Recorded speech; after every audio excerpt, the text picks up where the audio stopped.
ചാന്ദ്രദിനം July 21. മനുഷ്യനാദ്യമായി ചന്ദ്രനിൽ കാലുകുത്തിയ July 21 ചാന്ദ്രദിനമായി ആഘോഷിക്കുന്നു. അമേരിക്കക്കാരായ Neil Armstrong, Edwin Aldrin, Michael Collins എന്നീ ബഹിരാകാശ സഞ്ചാരികൾ ചേർന്ന് നാസയുടെ അപ്പോളോ 11 എന്ന ബഹിരാകാശ വാഹനത്തിൽ 1969 ജൂലൈ 20 ചന്ദ്രോപരിതലത്തിലെത്തിയത്. ജൂലൈ 21 വാഹനത്തിൽ നിന്നും ചന്ദ്രനിൽ ഇറങ്ങി നടന്ന ആംസ്ട്രോങ് ആദ്യമായി ചന്ദ്രോപരിതലത്തിൽ കാലുകുത്തിയ മനുഷ്യനെന്ന നേട്ടം കരസ്ഥമാക്കി. ചന്ദ്രനിൽ കാലുകുത്തിയ രണ്ടാമത്തെ വ്യക്തി എഡ്വിൻ ആൽഡ്രിൻ ആണ്. മൈക്കൽ കോളിൻസ് അവരുടെ ഈഗിൾ എന്ന വാഹനം നിയന്ത്രിക്കുകയായിരുന്നു. ഇത് ഒരു മനുഷ്യന്റെ ചെറിയ കാൽവെപ്പ്, മാനവരാശിക്ക് വലിയ കുതിച്ചുചാട്ടവും എന്ന് നീൽ ആംസ്ട്രോങ്ങിനാൽ തന്നെ വിശേഷിപ്പിക്കപ്പെട്ട ഈ സംഭവം മാനവ ചരിത്രത്തിലെ നായികക്കല്ലുകളായി വിശേഷിപ്പിക്കപ്പെടുന്നു.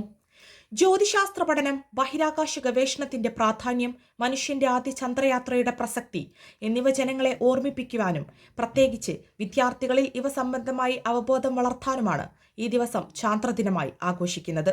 Thank you.